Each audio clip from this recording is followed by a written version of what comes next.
Assalamualaikum Sobat Bunda. Hai, ketemu lagi dengan saya Eni Sudaryati, bundanya Krucil. Kali ini saya akan membagikan resep kue nastar trendul plus tips dan triksnya ya Bunda. Jadi jangan lewatkan tonton video saya. Jangan lupa yang belum like and subscribe ditunggu ya. Yuk kita ikutin resepnya. Ini dia bahan membuat nastarnya Bunda. Di sini saya memakai terigu segitiga. Boleh merek apa aja Bunda, yang penting protein sedang ya. Kemudian saya memakai kuning telur 4 biji. Kemudian ada gula halus 100 gram, ada margarin campur dengan butter 500 gram totalnya, kemudian maizena sekitar 75 gram, susu bubuk 6 sendok teh, dan garam sedikit, dan vanili juga sedikit. Untuk bahan isian nastarnya kita bisa memakai selai nanas atau bebas ya Bunda ya, selai apa aja. Nah, pertama yang kita lakukan adalah taruh kuning telur ke dalam wadah. Nanti akan kita mixer ya Bunda ya. Kita tambahkan campuran butter dan campuran margarin ini ke dalam wadah. Kita jadiin satu. Plus gula halus. Ini salah, saya mau masukin maizena. Gula halus ya Bunda ya. Gula halus kita masukkan. Barabe tadi ya Bunda ya. Kalau misalkan maizena kita masukin, wah bisa gagal nanti. Nah, setelah itu kita mixer Bunda. Ini tips yang pertama. Kita memixer nastar tidak sampai mengembang ya Bunda ya. Jadi cukup sebentar saja, yang penting dicampur rata.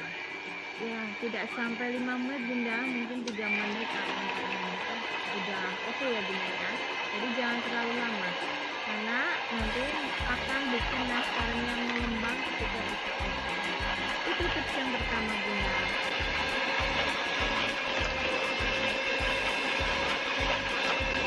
Oke Bunda, untuk nge-mixernya sudah cukup ya. Kita matikan mixernya, jadi tidak perlu mengembang dalam nge-mixer adonan nastar ini.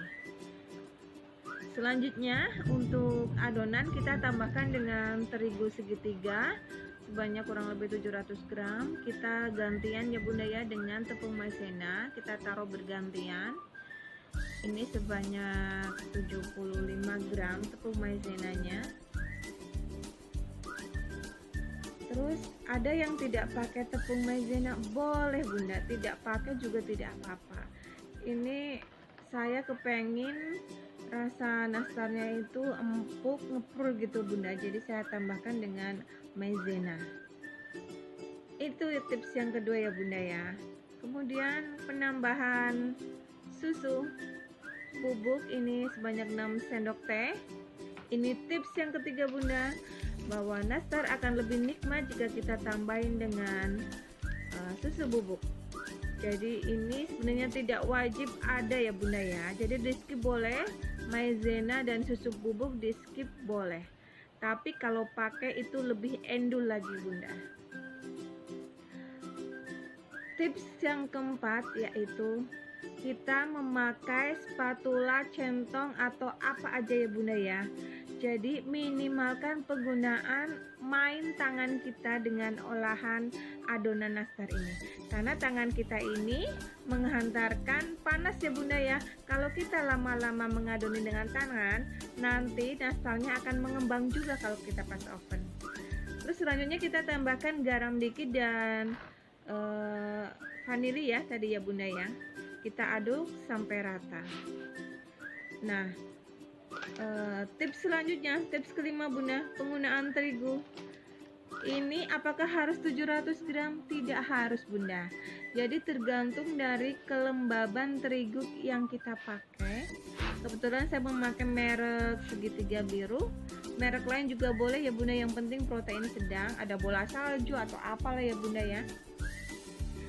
Jadi tergantung itu, dan tergantung kuning telurnya ya Bunda ya. Kuning telurnya kalau besar otomatis akan membutuhkan terigu lebih banyak. Ya begitulah ya Bunda ya. Jadi pintar-pintar kita aja ya Bunda ya. Nah, untuk pengaduk mixernya ini tips ke-6 Bunda ya. cara membersihkannya gimana? Kalau dibuang kan sayang ya bunda ya untuk adonannya. Kita bersihkan dengan terigu.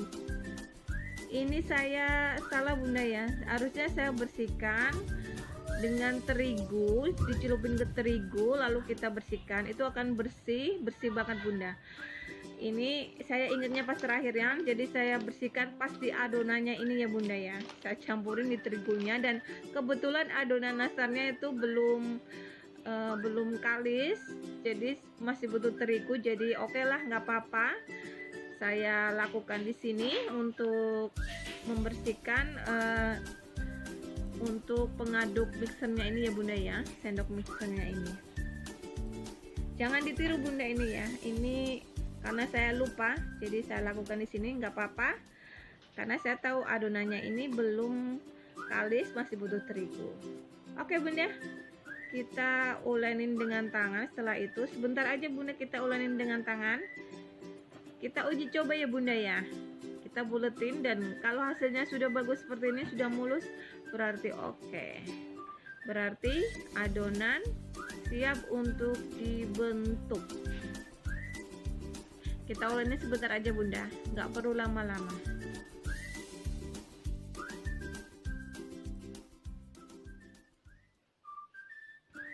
Tips selanjutnya bunda, tips yang ketujuh ya.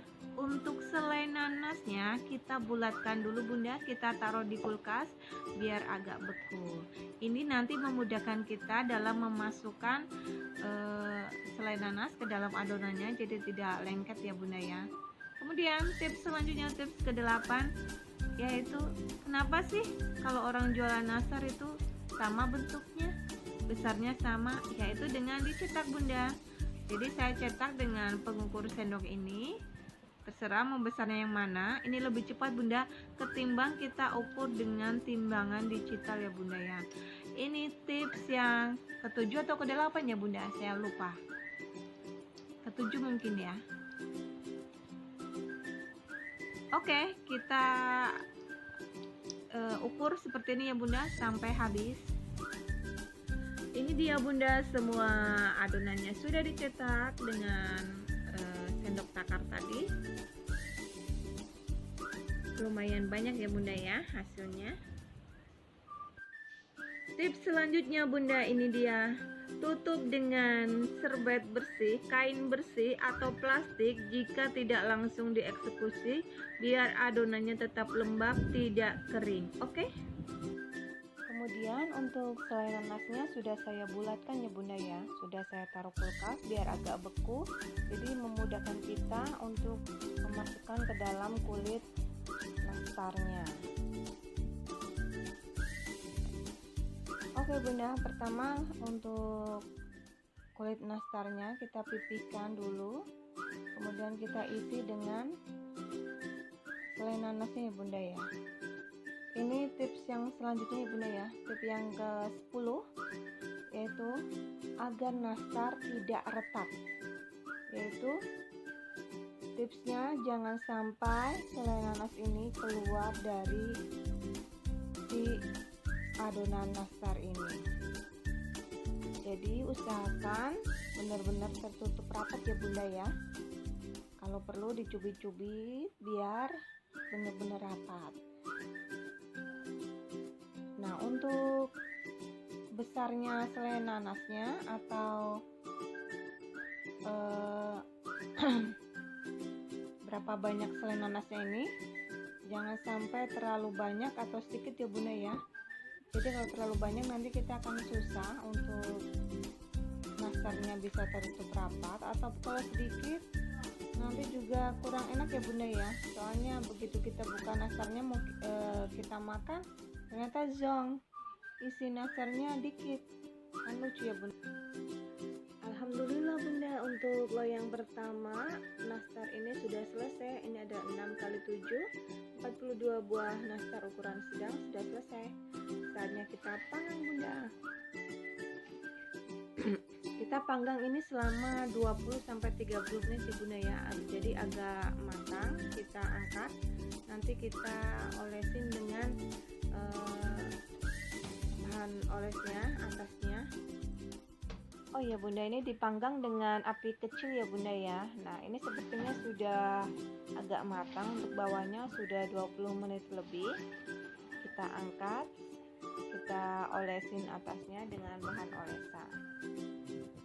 Nah, kalau tidak diolesin dengan olesan terlihat pucat ya Bunda ya, tapi kalau sudah kita olesin terlihat sangat cerah. Nah ini nastarnya mudah bergeser ya Bunda ya, karena udah hampir matang bawahnya. Tapi kalau nastarnya lengket artinya nastarnya bocor atau apinya terlalu besar Bunda, jadi tidak dapat bergeser dengan sendirinya. Oke, kita oles semua Bunda. Setelah nastar selesai dioles, kita panggang kembali ya Bunda ya. Ini sekitar 5-10 menit hanya untuk finishing aja, atasnya biar matang. Nah, untuk bahan olesan kuning telurnya sendiri itu saya hanya memakai kuning telur dengan sedikit susu kental manis dan sedikit minyak goreng ya Bunda ya. Nah, ini untuk loyang kedua, ini juga sudah selesai Bunda. Saya akan mengoles olesan kuning telur ini di awal, beda dengan loyang yang pertama. Kalau loyang pertama olesan kuning telurnya ini di akhir pas mau matang. Nah untuk yang kedua saya sengaja pas awal. Nanti kita akan tahu bedanya bahwa olesan telur di awal dan akhir bagusan yang mana Bunda. Oke, untuk loyang kedua kita oven dulu ya Bunda ya, sama sekitar 20 menitan. Nanti kita ambil loyang yang kedua ini. Nah ini Bunda, sudah saya ambil untuk loyang yang kedua ini. Lalu saya olesin lagi dengan olesan kuning telur, karena saya akan kasih dengan topping keju ya Bunda ya. Kita oles semua dulu. Oke Bunda, setelah nastarnya selesai dikasih topping parutan keju, kita panggang kembali sampai matang ya Bunda ya. Kita bolak-balik ke rak atas dan rak bawah aja ya Bunda ya. Nah ini hasilnya Bunda untuk loyang pertama. Untuk hasilnya sangat kinclong sekali Bunda untuk olesan di akhir. Dan ini loyang kedua untuk olesan di awal, dengan 2 kali olesan hasilnya lebih tua ya Bunda ya, lebih coklat. Nah ini untuk adonan nastarnya tinggal sedikit Bunda, tetapi selain nanasnya habis maka saya akan menggunakan coklat, bahan yang ada aja ya Bunda ya. Ini dia coklat, saya akan kasih coklat di dalam adonan nastar ini, dan saya kasih topping dengan chocolate chip. Oke, nastar isian coklat siap masuk panggangan dan kita tunggu sampai matang. Dan inilah hasilnya, nastar yang super lembut, endul, terendul-lendul Bunda. Warnanya sangat cantik sekali, kinclong, dan rasanya lumer sekali Bunda. Gimana Bunda, tertarik dengan resep nastar aneka tips dan triknya? Jangan lupa like and subscribe. Wassalamualaikum.